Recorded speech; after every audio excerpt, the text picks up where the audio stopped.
नमस्कार। हमारे इस विशेष बुलेटिन में आपका स्वागत है। मैं हूं चंद्रशेखर जोशी और मेरे साथ हैं मेरी सहयोगी दीपाली। तो आइए सबसे पहले शुरुआत करते हैं सुर्खियों के साथ। निर्वाचन आयोग ने लोकसभा चुनाव 2024 को बताया ऐतिहासिक। कहा 64 करोड़ लोगों ने किया मतदान, सभी मतदाताओं को सलाम।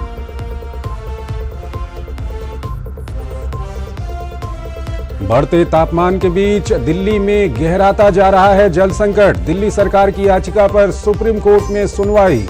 सुप्रीम कोर्ट ने 5 जून को अपर यमुना रिवर बोर्ड की बैठक बुलाने का दिया निर्देश।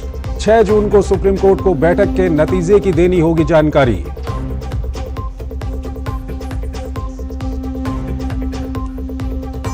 बीआरएस नेता के कविता को लगा बड़ा झटका। न्यायिक हिरासत 3 जुलाई तक बढ़ी। दिल्ली आबकारी नीति घोटाले में 15 मार्च से हैं न्यायिक हिरासत में।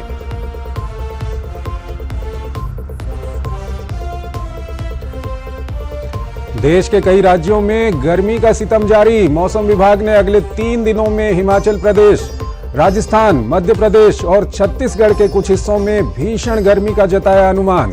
उधर असम और मणिपुर में बाढ़।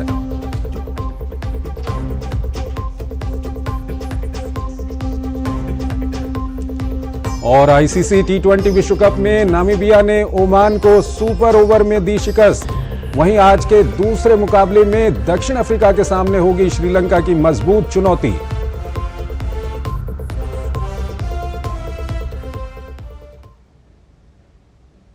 और आइए अब खबरों को विस्तार से देखते हैं। लोकसभा चुनाव के नतीजों से पहले चुनाव आयोग ने प्रेस कॉन्फ्रेंस की। मुख्य चुनाव आयुक्त राजीव कुमार ने लोकसभा चुनाव 2024 को ऐतिहासिक बताया। उन्होंने कहा कि हमने 642 मिलियन मतदाताओं का विश्व रिकॉर्ड बनाया है। ये सभी G7 देशों के मतदाताओं का 1.5 गुना और EU के 27 देशों के मतदाताओं का 2.5 गुना है। इन चुनावों में 64 करोड़ मतदाताओं ने मतदान किया, जिनमें 31 करोड़ से ज्यादा महिलाएं शामिल थीं। We have created a world record of 642 million proud Indian voters. This is a historic moment for all of us, for the nation as a whole. 642 ever, anywhere in the world, in any of the electoral exercise. That's what is the number of voters. And this is, just to give you some small statistics, this is 1.5 times of the voters of all G7 countries. There are 312 million proud women voters. This is also the highest ever in the world. It is larger than the 2019 elections, both the total and the women voters.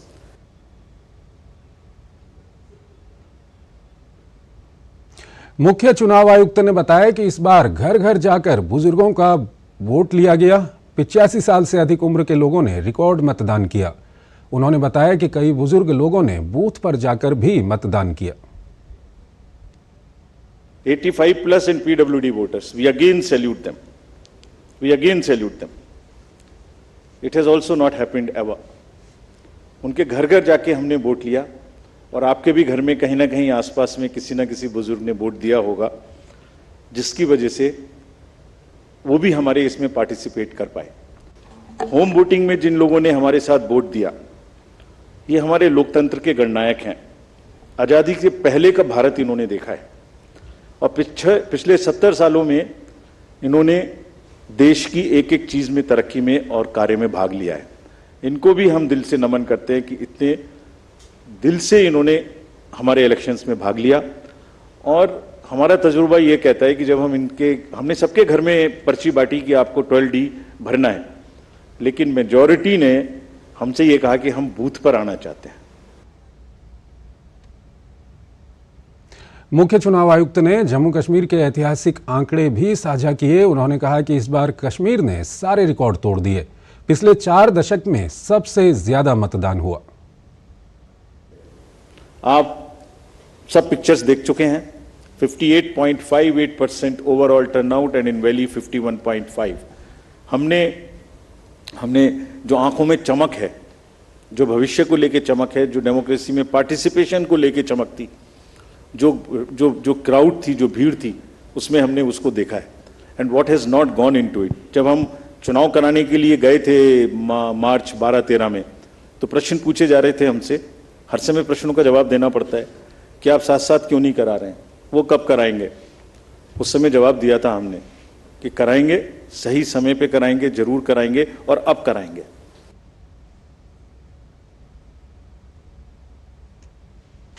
उन्होंने कहा कि आयोग की special force विषम परिस्थितियों में भी मतदान प्रक्रिया को सफल बनाती है। 135 स्पेशल ट्रेन चल रही थी जो फोर्सेस को इधर से उधर लेके जा रही थी। 4 लाख से ऊपर व्हीकल, 1692 से ऊपर की सॉर्टीज जो पोलिंग पार्टीज को अंदर में जंगल में पहाड़ पे लेके जा रही थी। Unsung heroes of our elections, and it's a matter of serious research and study कि ये लोग 1.5 करोड़ 50-60 लाख लोग जो बिल्कुल पोलिंग कराते हैं, ये अलग अलग डिपार्टमेंट से आते हैं, आपस में मिल जाते हैं और एक दिन पहले मिलते हैं और अचानक से एक जैसा 10-10.5 लाख बूथ पे एक इलेक्शन प्रोसेस को कंप्लीट कर लेते हैं। मतगणना को लेकर चुनाव आयोग ने पूरी तैयारी कर ली है। लोकसभा चुनाव की मतगणना से पहले मुख्य चुनाव आयुक्त राजीव कुमार ने कहा, सबसे पहले पोस्टल बैलेट की गिनती शुरू होगी, उसके आधे घंटे बाद ही हम ईवीएम की गिनती शुरू कर देंगे। इसमें कोई संदेह नहीं है। उन्होंने कहा कि संपूर्ण मतगणना प्रक्रिया पूरी तरह से मजबूत है, ये घड़ी की सटीकता के समान काम करती है। 6 बजे क्या होना है, 6:15 क्या होना है, 6:30 क्या होना है, एक पार्ट खुलेगा तब दूसरा जाएगा, किस जगह में कैंडिडेट होना है। काउंटिंग का भी ऐसे ही पूरा प्रोसेस कोडिफाइड है।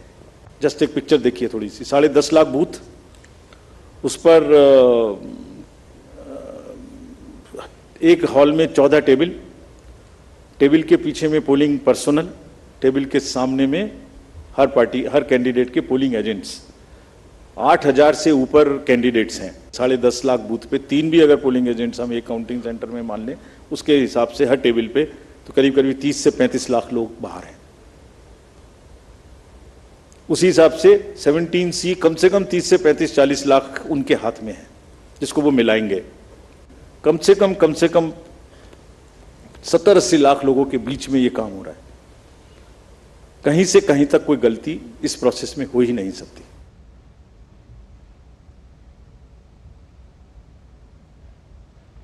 लोकसभा चुनाव 2024 के लिए कल मंगलवार को वोटों की गिनती की जाएगी। इसी के साथ लोकसभा चुनाव में भाग लेने वाले 8,360 उम्मीदवारों के राजनीतिक किस्मत का फैसला भी सामने आएगा। लोकसभा चुनाव 2024 में देश की कुल 543 लोकसभा सीटों के लिए 7 चरणों में मतदान किया गया। लोकसभा चुनाव के दौरान 4 राज्यों अरुणाचल प्रदेश, सिक्किम, ओडिशा और आंध्र प्रदेश में विधानसभा चुनाव भी हुए, जिसमें से 2 राज्यों के परिणाम रविवार को आ गए। बाकी 2 विधानसभा चुनाव की मतगणना लोकसभा चुनाव के साथ ही 4 जून को की जाएगी। देश के 28 राज्यों और 8 संघ शासित प्रदेशों में आम चुनाव की शुरुआत 19 अप्रैल से हुई थी और 1 जून को अंतिम चरण के तहत किए गए मतदान के साथ ही आम चुनाव की मतदान प्रक्रिया संपन्न हुई।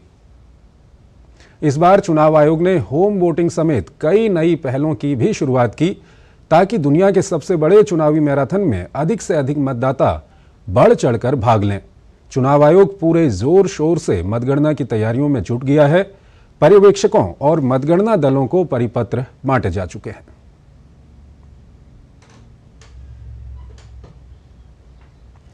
बिहार के मुख्यमंत्री और जेडीयू नेता नीतीश कुमार प्रधानमंत्री नरेंद्र मोदी से मुलाकात के बाद 7 लोक कल्याण मार्ग से रवाना हुए।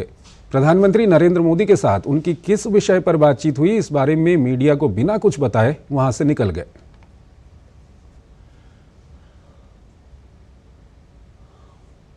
जहां एक और अंतर्राष्ट्रीय मंच पर मोदी सरकार के वापस आने की बात कही जा रही है, तो वहीं वरिष्ठ कांग्रेस नेता सोनिया गांधी ने एग्जिट पोल के नतीजों पर कहा है कि उन्हें पूरी उम्मीद है कि नतीजे इसके बिल्कुल विपरीत होंगे।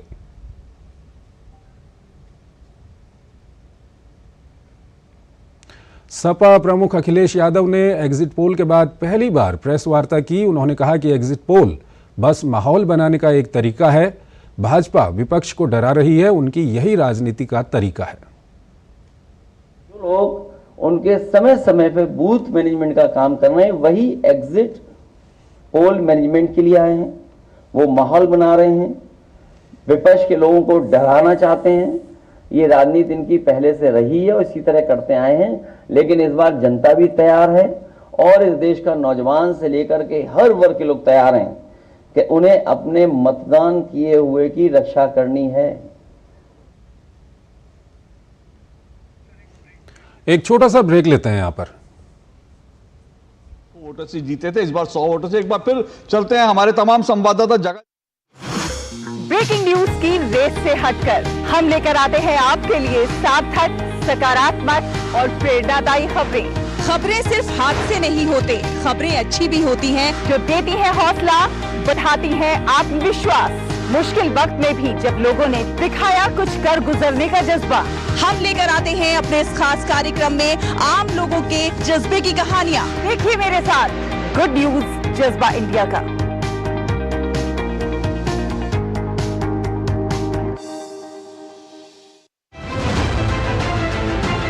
दुनिया की सबसे तेज रफ्तार और 5वीं सबसे बड़ी अर्थव्यवस्था, विश्व स्तर के बुनियादी ढांचे, भारत की फिनटेक क्रांति की कहानी मेक इन इंडिया।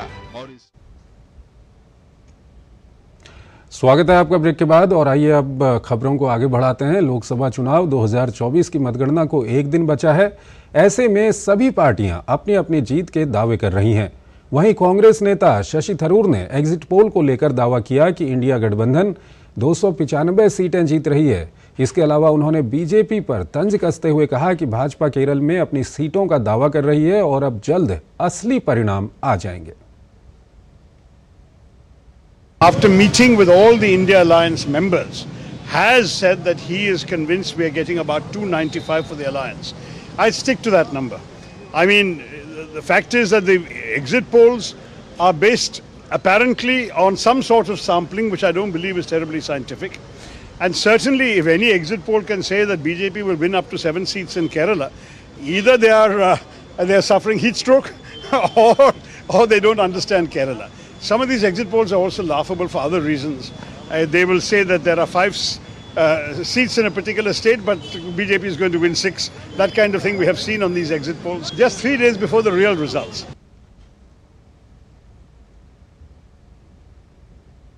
भाजपा के आईटी सेल के प्रमुख अमित मालवीय पश्चिम बंगाल की स्थिति पर सोशल मीडिया प्लेटफॉर्म एक्स पर एक पोस्ट उन्होंने किया। अमित मालवीय ने लिखा कि ममता बनर्जी ने पश्चिम बंगाल को पुलिस राज्य बना दिया है। पूरे बंगाल से बीजेपी के मतगणना एजेंटों को डराने, धमकाने और गैर कानूनी तरीके से गिरफ्तार करने की खबरें आ रही हैं, लेकिन टीएमसी हमें रोक नहीं पाएगी। बंगाल के लोग बीजेपी के साथ हैं। अगली खबर की ओर चलते हैं, लेकिन उससे पहले हम आपको ये अमित मालवीय का ट्वीट दिखा रहे हैं। उन्होंने लिखा है कि ममता बनर्जी ने पश्चिम बंगाल को पुलिस राज्य बना दिया है।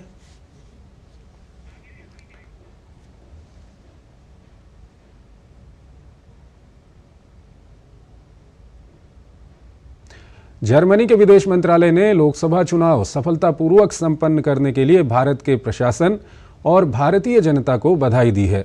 सोशल मीडिया प्लेटफॉर्म एक्स पर एक पोस्ट करते हुए जर्मन विदेश मंत्रालय ने लिखा, दुनिया के सबसे बड़े लोकतांत्रिक चुनावों को सफलतापूर्वक संपन्न करने के लिए भारतीय लोगों को बधाई।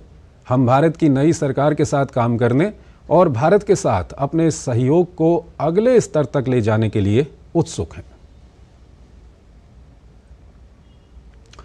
नाइजीरिया ने दुनिया के सबसे बड़े लोकतंत्र में ऐतिहासिक चुनावों के सफलतापूर्वक संपन्न होने पर भारत को बधाई दी है। नाइजीरिया के विदेश मंत्री यूसुफ मैताना टुग्गर ने एक्स पर पोस्ट कर विदेश मंत्री डॉक्टर एस जयशंकर को बधाई दी। उन्होंने पोस्ट किया, 44 दिनों तक चला ये ऐतिहासिक चुनाव इतिहास में अब तक का सबसे बड़ा चुनाव था। इसमें 1.4 बिलियन की आबादी में से 968 मिलियन से अधिक पात्र मतदाताओं ने भाग लिया। नाइजीरिया के विदेश मंत्री ने कहा कि अफ्रीका के सबसे बड़े लोकतंत्र के रूप में नाइजीरिया अपनी 4D विदेश नीति एजेंडे के तहत लोकतंत्र निभाने में भारत के साथ है।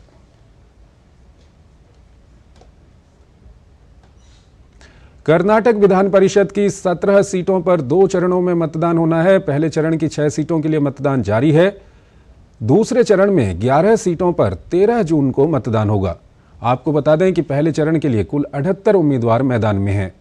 कांग्रेस ने सभी 6 सीटों पर अपने उम्मीदवार उतारे हैं, वहीं भाजपा ने 4 और जेडीएस ने 2 सीटों पर उम्मीदवार उतारे हैं।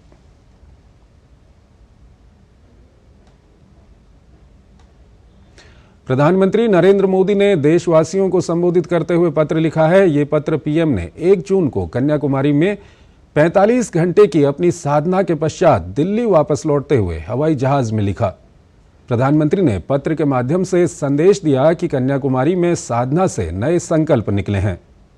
उन्होंने पत्र में लिखा है कि लोकतंत्र की जननी में लोकतंत्र के सबसे बड़े महापर्व का एक पड़ाव 1 जून को पूरा हो गया है। 24 के इस चुनाव में कितने ही सुखद संयोग बने।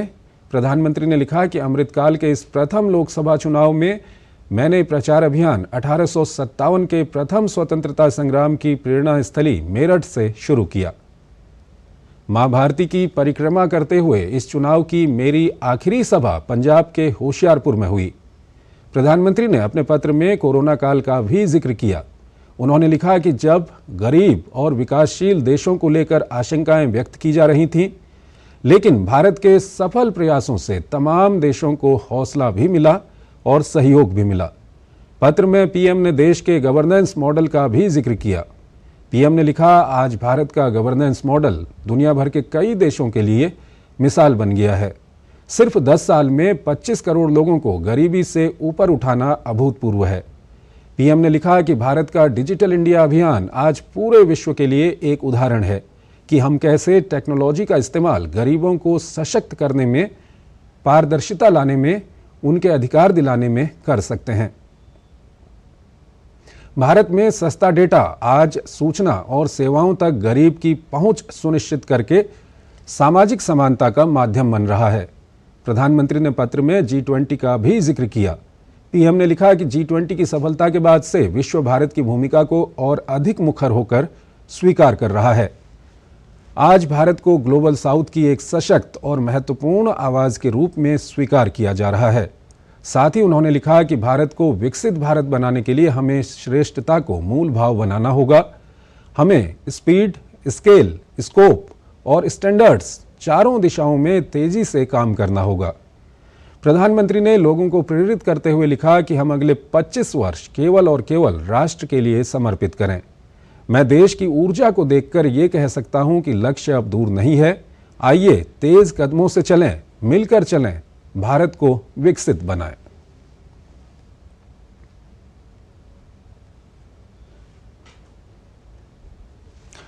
बीजेपी ने महाराष्ट्र विधान परिषद के द्विवार्षिक चुनाव के लिए उम्मीदवारों की लिस्ट जारी की है। पार्टी की केंद्रीय चुनाव समिति ने महाराष्ट्र के स्नातक और शिक्षक निर्वाचन क्षेत्रों की विधान परिषद के लिए 3 नामों को स्वीकृति प्रदान की है। कोंकण विभाग स्नातक, मुंबई स्नातक, मुंबई शिक्षक क्षेत्र के लिए लिस्ट जारी की गई है।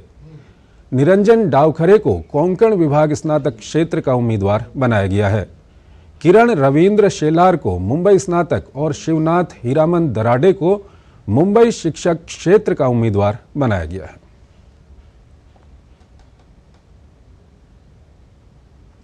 चुनाव नतीजों से पहले बीजेपी की एक बड़ी बैठक हुई। बीजेपी की यह बैठक पार्टी अध्यक्ष जेपी नड्डा के आवास पर हुई। बैठक में गृह मंत्री अमित शाह, रक्षा मंत्री राजनाथ सिंह, संगठन महामंत्री BL संतोष, सह संगठन महामंत्री शिव प्रकाश, मंत्री मनसुख मांडविया, अश्विनी वैष्णव, बीजेपी महामंत्री तरुण चुग और विनोद तावड़े मौजूद रहे। 4 जून को लोकसभा चुनाव की काउंटिंग से पहले भारतीय जनता पार्टी की इस बैठक को बेहद महत्वपूर्ण माना जा रहा है। माना जा रहा है कि आगे की रणनीति के लिए इस बैठक में विचार हुआ। दिल्ली में जल संकट को देखते हुए पड़ोसी राज्यों से अतिरिक्त जल आपूर्ति की मांग वाली दिल्ली सरकार की याचिका पर आज सुप्रीम कोर्ट ने सुनवाई की। सुप्रीम कोर्ट ने 5 जून को अपर यमुना रिवर बोर्ड की बैठक बुलाने का निर्देश दिया है। अगले दिन तक बैठक के नतीजे की जानकारी सुप्रीम कोर्ट को देनी होगी। गौरतलब है कि राज्य सरकार ने सुप्रीम कोर्ट से मांग की कि वो हरियाणा, हिमाचल प्रदेश और यूपी सरकार को निर्देश दे कि वो 1 महीने के लिए दिल्ली को अतिरिक्त पानी उपलब्ध कराएं। वहीं हिमाचल प्रदेश ने कहा कि उसे दिल्ली को अतिरिक्त पानी देने में कोई परेशानी नहीं है। सुनवाई के दौरान केंद्र और हरियाणा के लिए पेश हुए सॉलिसिटर जनरल तुषार मेहता ने कहा कि दिल्ली में पानी की बर्बादी भी एक अहम मुद्दा है। दिल्ली को दिए जाने वाले पानी में से 52% की बर्बादी होती है, जिसमें टैंकर माफिया और उद्योगों द्वारा पानी की चोरी भी बड़ी वजह है।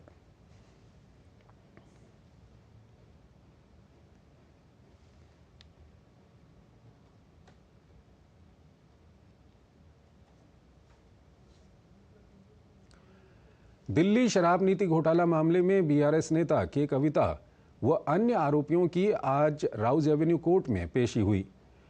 कोर्ट ने के कविता की न्यायिक हिरासत 3 जुलाई तक बढ़ा दी है। पिछली सुनवाई में कोर्ट ने ईडी की सप्लीमेंट्री चार्जशीट का संज्ञान लिया था और के कविता और चरणप्रीत सिंह के लिए प्रोडक्शन वारंट जारी किया था।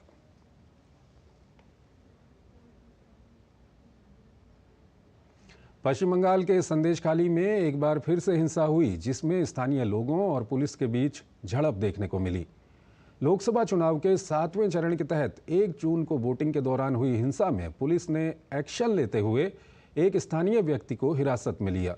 इस दौरान जमकर नारेबाजी हुई और पुलिस के साथ स्थानीय लोगों का टकराव हुआ। पुलिस के साथ टकराव में स्थानीय महिलाएं सबसे आगे दिखीं। मामले में महिलाओं और पुलिसकर्मियों के बीच जमकर टकराव देखने को मिला। पश्चिम बंगाल के गवर्नर सीवी आनंद बोस ने संदेशखाली में चुनाव के बाद हुई हिंसा पर चिंता जाहिर की है। साथ ही उन्होंने मुख्यमंत्री ममता बनर्जी से तुरंत हस्तक्षेप करने और संदेशखाली में शांति बहाल करने को कहा है। इसके साथ ही हिंसा को देखते हुए पश्चिम बंगाल में 19 जून तक केंद्रीय सशस्त्र पुलिस बल सीएपीएफ की लगभग 400 कंपनियां तैनात रहेंगी। और आइए अब बात करते हैं मौसम की। मौसम विभाग ने अगले 3 दिनों में पश्चिमोत्तर, मध्य और पूर्वी भारत में भीषण गर्मी में कमी आने का अनुमान व्यक्त किया है। मौसम विभाग ने कहा कि हिमाचल प्रदेश, राजस्थान, मध्य प्रदेश और छत्तीसगढ़ के कुछ हिस्सों में भीषण गर्मी की स्थिति बनी रहेगी। भीषण गर्मी की स्थिति इस महीने की 4 तारीख तक जम्मू कश्मीर, लद्दाख, पंजाब, हरियाणा, चंडीगढ़, दिल्ली, उत्तर प्रदेश और ओडिशा में भी रहेगी। मौसम विभाग ने देश के शेष हिस्सों में अधिकतम तापमान में कोई बड़ा बदलाव नहीं आने का अनुमान व्यक्त किया है।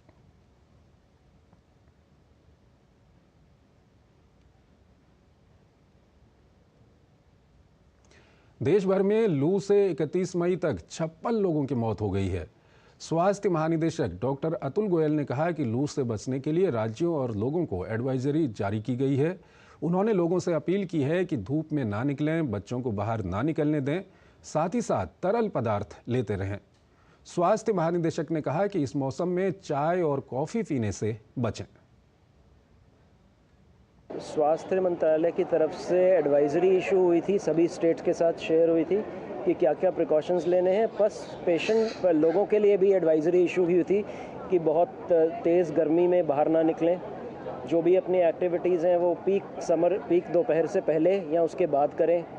बच्चों को ना खेलने दिया जाए पीक हीट के दौरान। प्लस अब एक छोटी सी चीज़ मैं कर रहा हूँ, मैं अपनी टोपी गीली करके चलता हूँ। सो पुराना हमारा एक तरीका था कि सर पे गीला गमछा रखा करते। सो उस टाइप की चीज़ें हीट वेव से प्रोटेक्ट करेंगी। फ्लूइड इनटेक काफ़ी रखें एंड कुछ ऐसी ड्रिंक्स हैं जिनका सेवन कम करें, जैसे चाय एंड कॉफ़ी है, ये डिहाइड्रेशन करती हैं, तो इसकी सेवन गर्मी कम रखना चाहिए।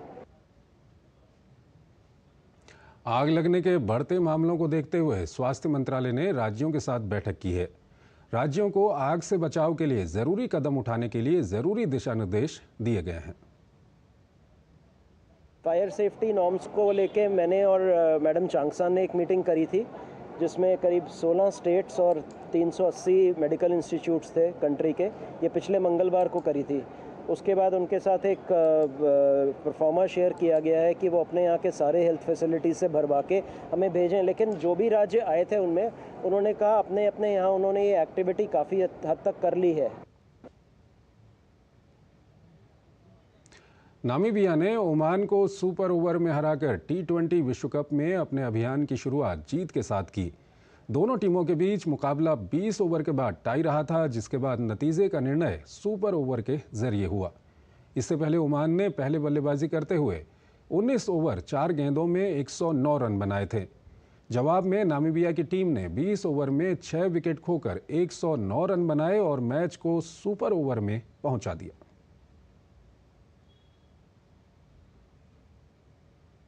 तो इस बुलेटिन में फिलहाल इतना ही। आप बने रहिए डीडी न्यूज के साथ। नमस्कार।